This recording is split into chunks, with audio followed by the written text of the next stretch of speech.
अंतरराष्ट्रीय युवा विद्वान, जैन दर्शन में यूनिवर्सिटी टॉप व गोल्ड मेडलिस्ट, जैन सिद्धांत एवं न्याय विषयों को सरलता से समझाने वाले, यूएसए, इंग्लैंड, ऑस्ट्रेलिया आदि अनेक देशों में जैन धर्म की महती प्रभावना करने वाले, पंडित टोडरमल पुरस्कार, युवा विद्वत रत्न आदि अनेक पुरस्कारों से सम्मानित मूर्धन्य विद्वान डॉक्टर संजीव कुमार गोधा जयपुर द्वारा जानिए धर्म का मर्म।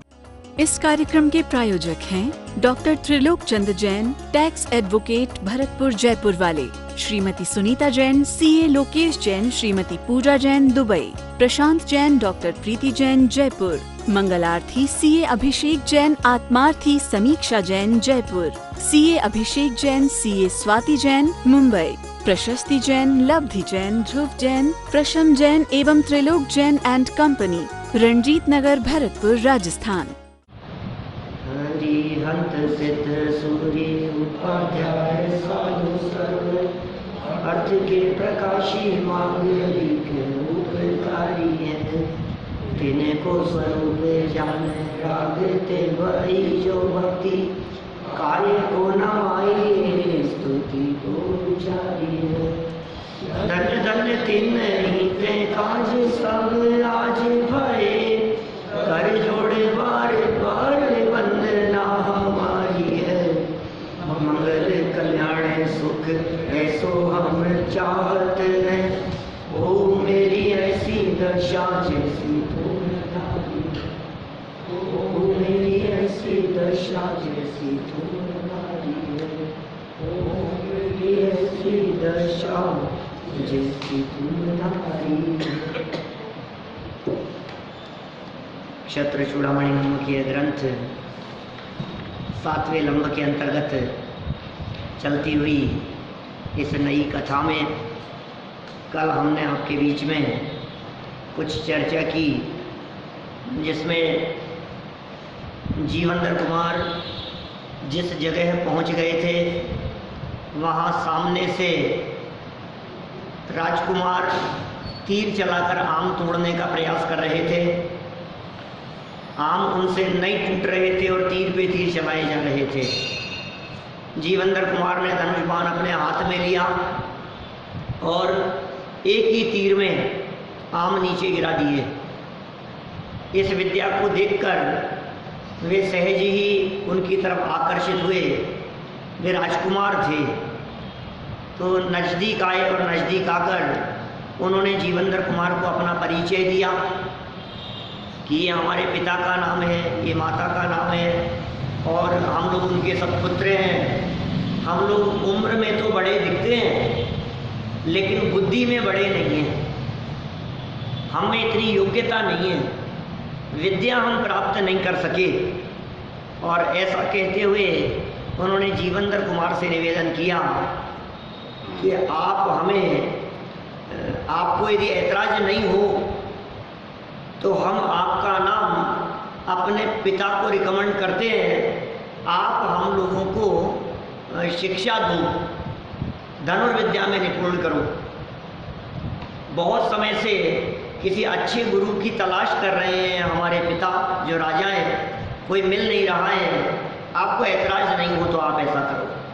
यानी ये बात कल यहाँ कही गई और बहुत ही मार्मिक चर्चा कल यहाँ निकल करके सामने आई, जिसमें इस विनती के तुरंत पश्चात इष्ट पदार्थों के संयोग भाग्य से मिलते हैं, ये चर्चा थी। मूल श्लोक पढ़ लिया था, 71 नंबर का श्लोक था। ये श्लोक तो पढ़ लिया, इसका अन्वयार्थ और अर्थ भी पढ़ा। सरल अर्थ और विशेषार्थ की चर्चा आज करते हैं। इस पुण्योदय में बहुत तरह की बातें कल हमने बतलाई थी और कई इधर उधर की घटनाएं भी आपको सुनाई थी। माने पुण्य पाप कर्म की विचित्रता के संदर्भ में कोई भरोसा नहीं है। कल की घटनाओं को वापस रिपीट तो नहीं करना चाहता, यद्यपि कल तीव्र बरसात होने के कारण संख्या कम थी, लेकिन जो रिकॉर्डिंग भेजी गई आप वहीं से सुने तो ज़्यादा अच्छा है। संक्षेप में तो पुण्य पाप कर्म के उदय की विचित्रता की ही चर्चा थी, और विचित्रता में यही कहा था कि किसको पता कौन साधारण व्यक्ति कब कहाँ से कहाँ पहुँच जाएगा, और किसे पता कि आज दुनिया में राज करने वाला व्यक्ति कल दुनिया में पहचाना भी नहीं जाएगा। ये दो महत्वपूर्ण बातें थी। मैंने इन दोनों के संदर्भ में पारलौकिक उदाहरण तो आपने अनेक बार सुने हैं, पौराणिक उदाहरण तो हमने लौकिक आसपास के उदाहरणों से चर्चा की, हिंदुस्तान में दिखाई देने वाले और नहीं दिखाई देने वाले वर्तमान में लोगों की चर्चा की, जिसमें आपने फिर भूल गया जगन्नाथ पहाड़िया, आप जानते हैं सब? मुख्यमंत्री आप तो जानते हैं, आप जानते हैं? नहीं जानते ना दीपेश जी, मैं भी नहीं जानता। राजस्थान का मुख्यमंत्री रहा और आज जिंदा है क्या? और कई स्टेट के गवर्नर रहे हैं, आज जिंदा है। और आप और हम जैसे 40-45 साल की उम्र वाले लोग भी उनका नाम तक नहीं जानते, राजस्थान के मुख्यमंत्री होते हुए भी। क्या भैया आप जानते हैं? अब आप सोचो क्या स्थिति है। माने मुख्यमंत्री लेवल का व्यक्ति भी जिंदा होते हुए भी उसी राज्य में लोग उसका नाम नहीं पहचानते हो, इससे ज़्यादा उदय की विचित्रता क्या होगी।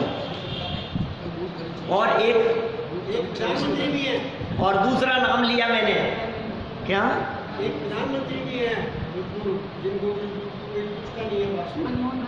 बोलो आप? मनमोहन सिंह नहीं, देवगौड़ा जैसे होंगे,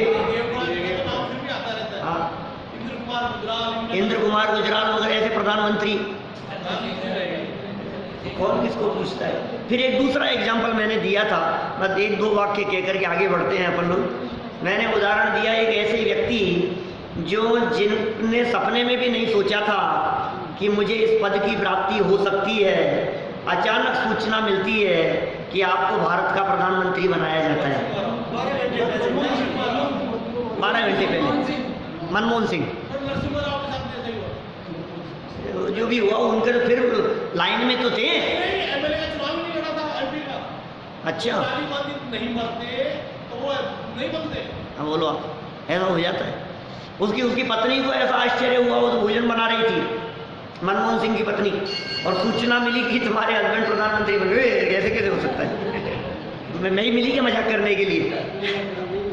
प्रधानमंत्री बन गए। कौन सा उदय कब कहाँ घूम फिर करके सामने आता है हमें पता नहीं लगता है। खैर ऐसी बहुत सारी चर्चाएं कल यहाँ हुई थी।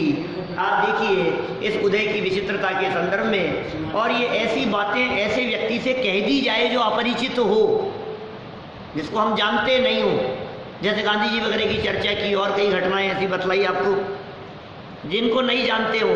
अब ये जो राजकुमार थे, इन्हें क्या पता कि हम जिनको अपने यहाँ नौकरी करने का ऑफर दे रहे हैं,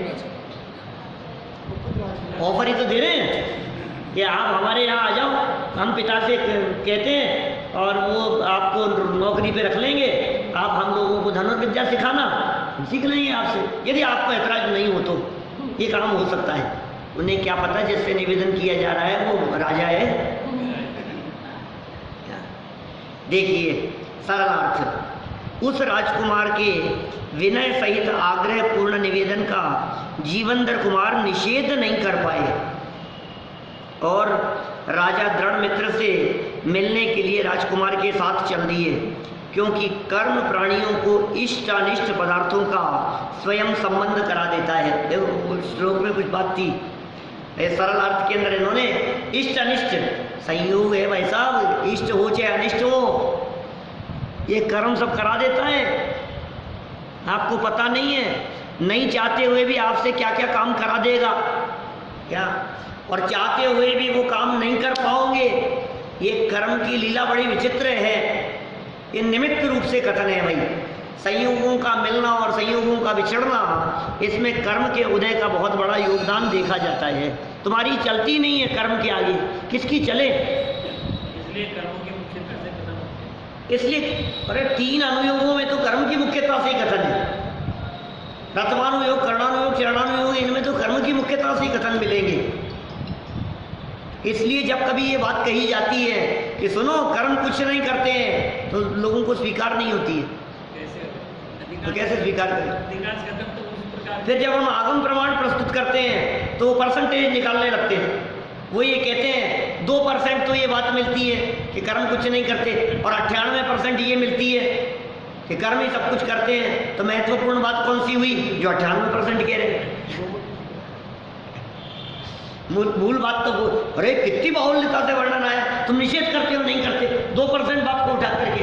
लेकिन भाई वो 2% को स्वीकार करेगा तो इन कर्मों का सारा खेल खत्म हो जाएगा, मुक्त हो जाएगा, संसार से पार हो जाएगा। ये भी जस्ती, वो जस्ती, जस्ती नहीं है वो जस्ती है।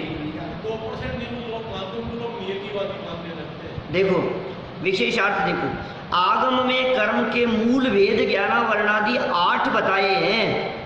शायद ही कोई सभा में ऐसे हो जिन्हें याद नहीं हो। क्या बेटा याद है क्या? 8 कर्म कौन कौन से?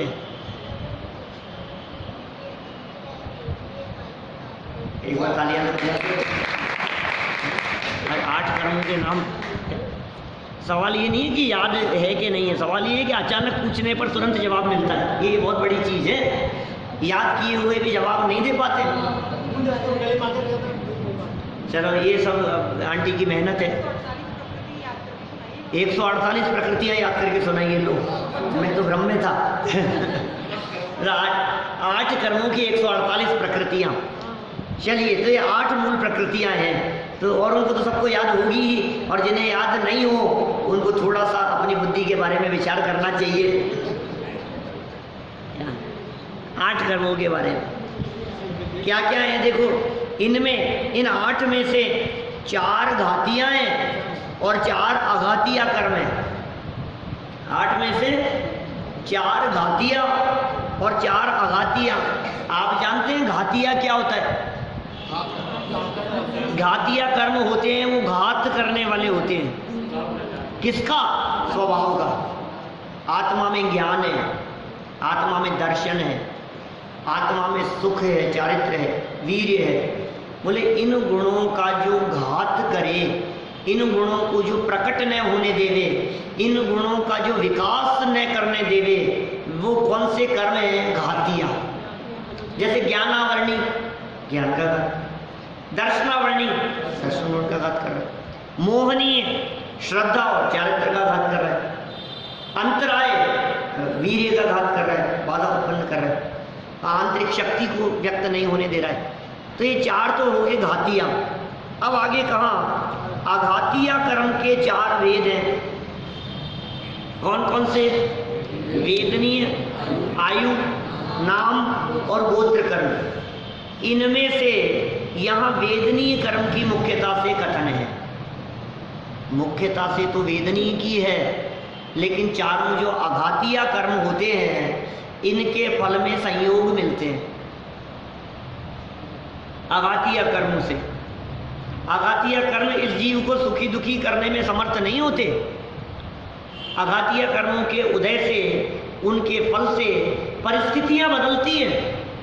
जैसे वेदनीय अनुकूल परिस्थितियां, प्रतिकूल परिस्थितियां। वेदनीय के 2 वेद ना, साता वेदनीय, असाता वेदनीय। तो साता वेदनीय के उदय से क्या मिलेगा? गर्मी बहुत हो रही है, मौसम थोड़ा सा बरसात का हो जाए, मौसम बरसात का हो गया, आपको अच्छा फील होने लगा।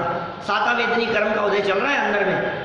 बरसात इतनी तेज हुई कि इसने अपना सर पकड़ लिया, इतनी भी इच्छा नहीं की थी, सारे काम ही अटक गए, रास्ते बंद हो गए, हालात ऐसे दिखने लगे कि ऐसा नहीं हो कि 81 बाढ़ जैसी हालत हो जाए।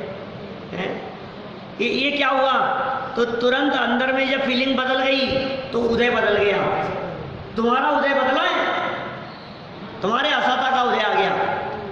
मौसम तो मौसम के हिसाब से, मौसम तेरे उदय से नहीं है, लेकिन तेरी फीलिंग में जो बात आ रही है उन परिस्थितियों को देख करके वो तेरे पुण्य पाप कर्म का उदय है।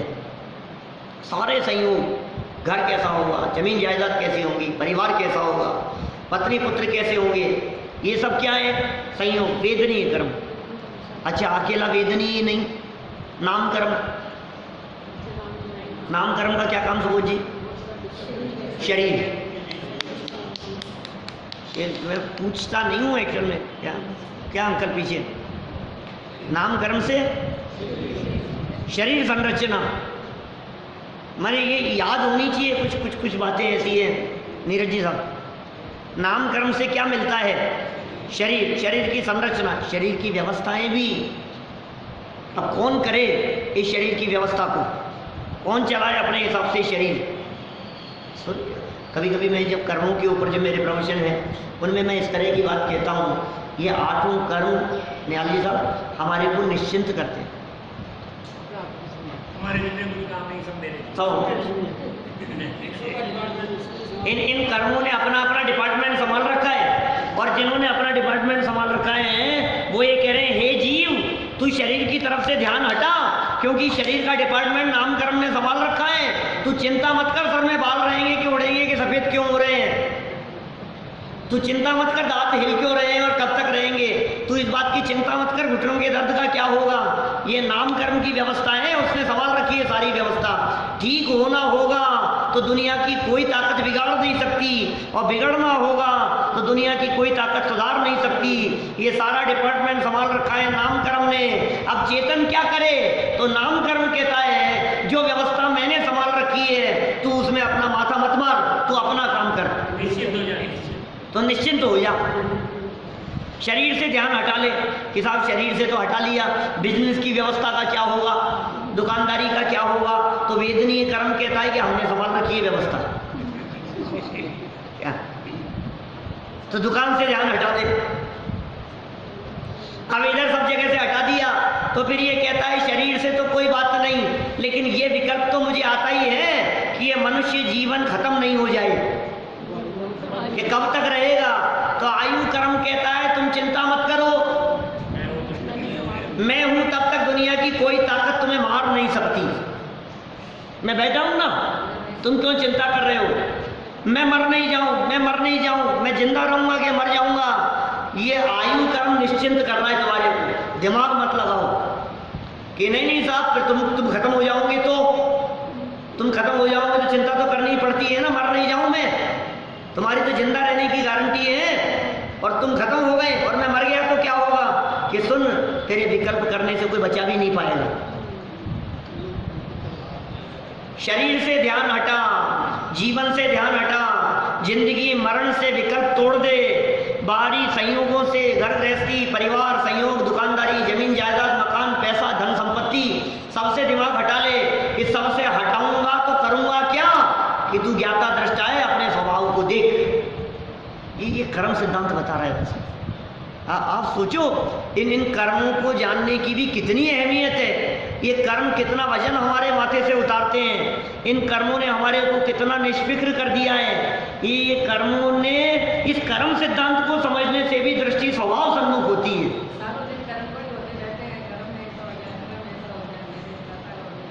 ये कर्म तो निश्चिंत कर रहे हैं, अब ये कर्म को लेकर के रोता है। ऐसा कर्म सिद्धांत का चिंतन कौन करता है बतलाओ? दुनिया में कर्म सिद्धांत की चर्चा करने वाले समाज में तलाशो जरा।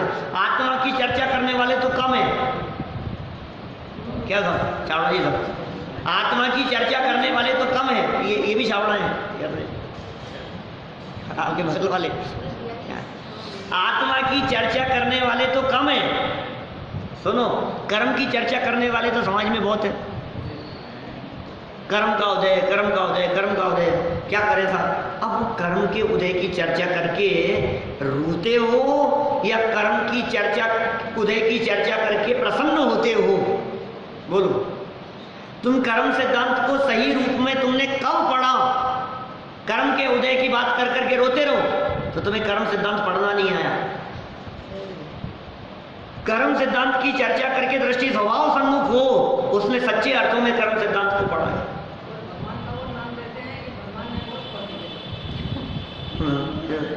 कर्म ने कर दी, कोई कहते भगवान ने कर दी खोटी, और कभी कभी ऐसा कह देते हैं भगवान पाप देता है। ऐसे मेरे सोनागिर जी की जो पहले वाले प्रवचन है अवर्णवाद पर है, अभी तो सम्यक तो सन्मुख मिथ्या दृष्टि पे किए जो प्रवचन हुए। सम्यक तो कैसे हो उस विषय पर हुए। तो पहले वहाँ चर्चा की खूब मैंने इस तरह की, भगवान पाप देता है, ऐसा समझता है कहते ये भगवान, माने ऐसा लगता है भगवान के पास में पाप का बहुत सारा स्टोरेज है। जब भी कोई जीव आता है पाप दे देता है, भगवान पाप देता रहता है, भगवान पाप देता है। भगवान कैसे पाप देंगे भाई, तो पुण्य देते होंगे। अरे भगवान के पास में कुछ देने लेने का काम नहीं है, भगवान कुछ नहीं देते हैं। छोटे छोटे बच्चों को ये समझाते रहेंगे अपन, नहीं बेटा चींटी नहीं मारते बेटा, भगवान पाप देते हैं। अरे क्या कर रहे हो आप? बचपन से संस्कार तो बच्चों के दिमाग में ये डालते हैं भगवान करते हैं, भगवान देते हैं। फिर बड़े हो जाने के बाद में हमारे सामने जब आते हैं तो ऐसा कैसे हो सकता है भगवान नहीं देते? अब हम उनको क्या समझाएं, ये बचपन से दिमाग में घुसा है। कितना कठिन होती है ये बात समझाना, सही बात समझाओ। लेकिन समस्या ये है, ना तो खुद समझते हैं, अब जब समझते ही नहीं है तो समझाएंगे कैसे? तो यही चर्चाएं चलती है, समझने का प्रयास भी तो नहीं करती है। क्या तो भाई, तो फिर क्या करें साहब? वो चींटी को मार रहा है, वो मच्छर मार रहा है, अब क्या करें बोलो? चप्पल हाथ में लेता है 1.5 साल का बच्चा, 2 साल का बच्चा, जहाँ दिखता है मारता है, अब क्या करो बोलो? समझाए नहीं उसको, भगवान पाप देता है ये कह करके डराते हैं तो थोड़ा डरता है, मारता नहीं है। अच्छी बात नहीं है ऐसी, जरूरी है भगवान को बीच में लाना। और भी तरीके हैं, और भी तरीका है, अरे सीधा सीधा सा तरीका है, नहीं बेटा ऐसा नहीं करते, पाप लगता है, पाप लगता है। भगवान देते हैं ये नहीं, ऐसा नहीं करते, ये अच्छा काम नहीं है, ये पाप है, इससे पाप लगता है। और जब पाप लगता है तो उसका फल अपने को ही भोगना पड़ता है। फिर परिस्थितियां दिखाओ, पता है बेटा इसके साथ ऐसा क्यों हुआ, इसके पाप कर्म का उदय, ऐसा पाप पता है कैसे होता है? ऐसे जीवों को की हिंसा करने से, इनकी विराधना करने से। तो ये आप उसको सही ज्ञान कराओ, सही बात बतलाओ, गलत बात क्यों सिखा रहे हो आप? भगवान को करता करता क्यों बतला रहे हो जबरदस्ती? उसके अनजाने में ही उसके दिमाग में ये बात फीड होती जा रही है, उसके सबकॉन्शियस माइंड में ये बात डलती जा रही है अंदर में कि भगवान करते हैं, भगवान पाप देते हैं, भगवान पुण्य देते हैं। फिर किसी वक्ता ने कहा भगवान कुछ नहीं करते हैं, तो फिर वो आर्ग्यूमेंट करने लगता है। तो ऐसा कैसे हो सकता है? हम तो बचपन से देखते आ रहे हैं, भगवान ही तो देते हैं सब कुछ करता है कौन? और जब देते हैं, हाँ भगवान जब देते हैं तो फिर उनके जाकर के बहुत श्रद्धा भक्ति से हाथ जोड़ता है उनके आगे, भगवान ही देते हैं भाई, भगवान बचा लो, भगवान कर दो, भगवान ऐसा कर दो, ऐसा होने लगे। चलो खैर, यहाँ तो आघातीय कर्म बतलाए 4, एक गोत्र कर्म है जिससे ऊंच नीच कुल की प्राप्ति होती है। 4 आघातीय कर्म बतलाए। आघातीय कर्मों से मिलते हैं संयोग, और इन संयोगों के अंदर मिलने में सबसे ज्यादा मुख्यता है वेदनीय कर्म की। हो गया ये वाक्य, इनमें से यहाँ वेदनीय कर्म की मुख्यता से कथन है। देखो आगे क्या कहते हैं, वेदनीय कर्म के साता वेदनीय और असाता वेदनीय 2 भेद हैं। वेदनीय कर्म के 2 भेद हैं, कौन कौन से? साता वेदनीय और असाता वेदनीय। अच्छा कौन सा है दोनों में से?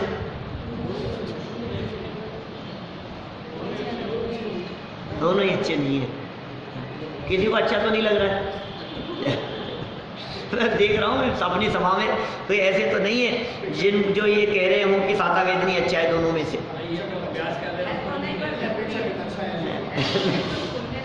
हाँ है तो नहीं अच्छे, क्यों? क्योंकि दोनों बेटे किसके हैं? बोले वेदनीय के, माने कर्म की संतान है। तो कर्म अच्छा है कि नहीं है? कर्म अच्छा है कि छोड़ने योग्य है? ये कर्म तो छोड़ने योग्य है, ये कर्म छोड़ने योग्य है। तो जो छोड़ने योग्य है उसमें अच्छा बुरा छाट रहे हो आप है। अच्छा हिंसा अच्छा है कि झूठ अच्छा है? बोलो। अच्छा चींटी की हिंसा करने में और एक मनुष्य गति के जीव की हिंसा करने में, दोनों में क्या अच्छा है? नहीं फिर भी कंपैरिजन तो करो दोनों में से। यदि ये मौका मिले कि एक तरफ मनुष्य को मारना है और एक तरफ चींटी को मारना है, तो बोलो किसको मारोगे?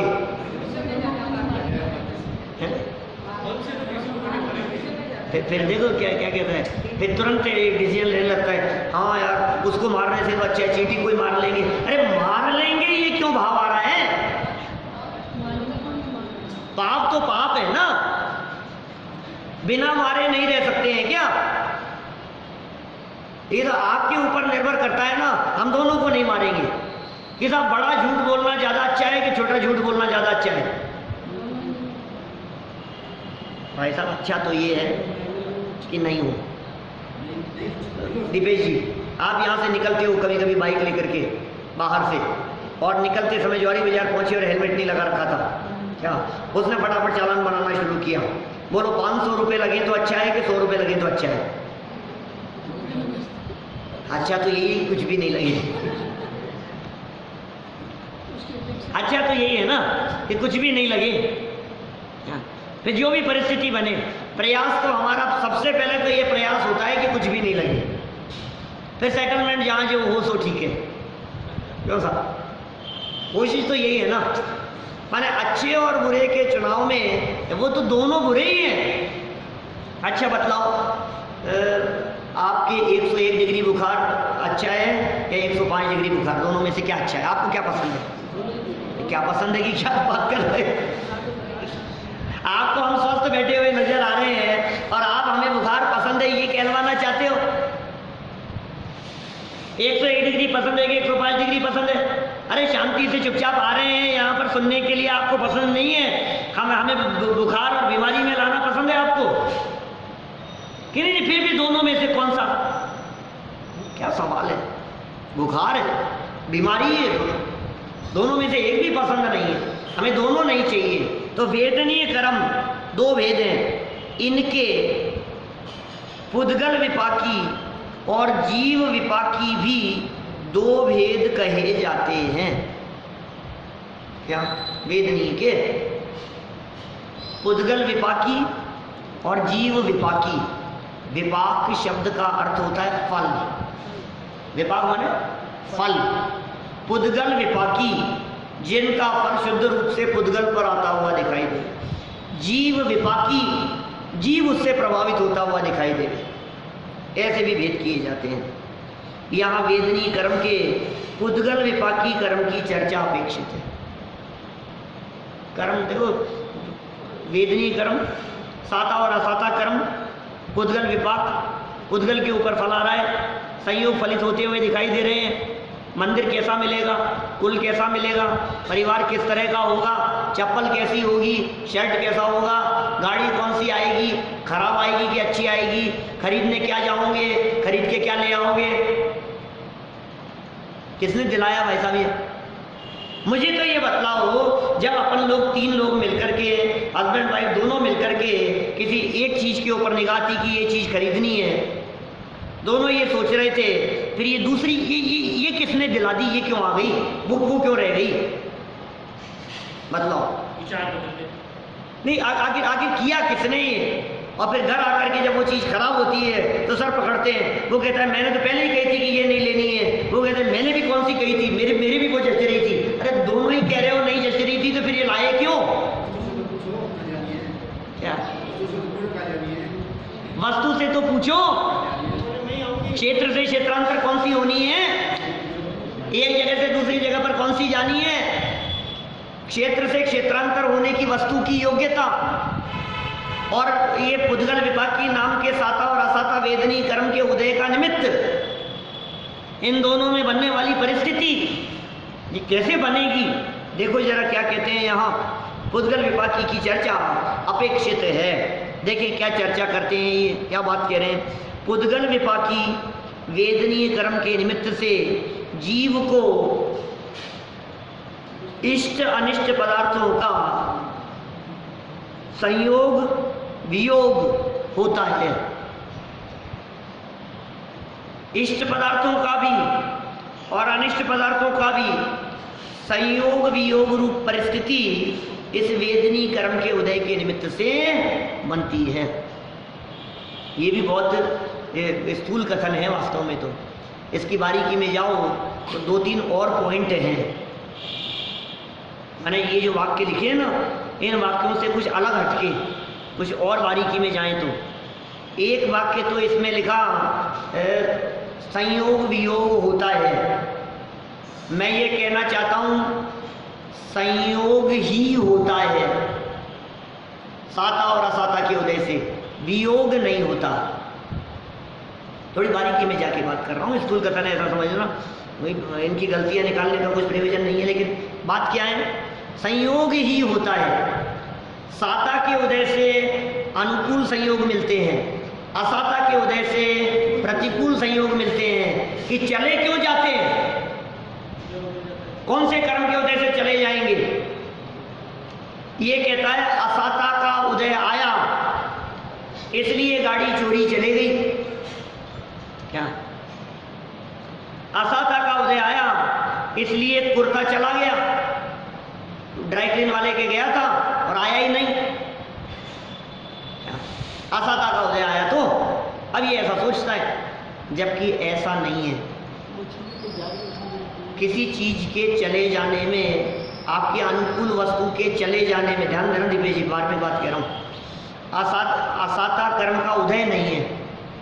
प्रवीण जी वैसा ये तो क्या है बोलो, तो फिर क्या है स्थिति कि साता का जो उदय चल रहा था ना, जैसे मान लो ये मोबाइल है, इस मोबाइल के बने रहने में साता का उदय है, बने रहने में, तो चले जाने में असाता का उदय नहीं, साता का उदय खत्म हो गया तो पदार्थ चल गया।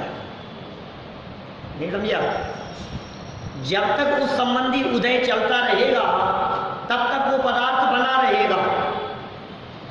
जब उदय चला गया तो पदार्थ चला गया। हाँ, साता के उदय का अभाव निमित्त है, असाता का उदय नहीं।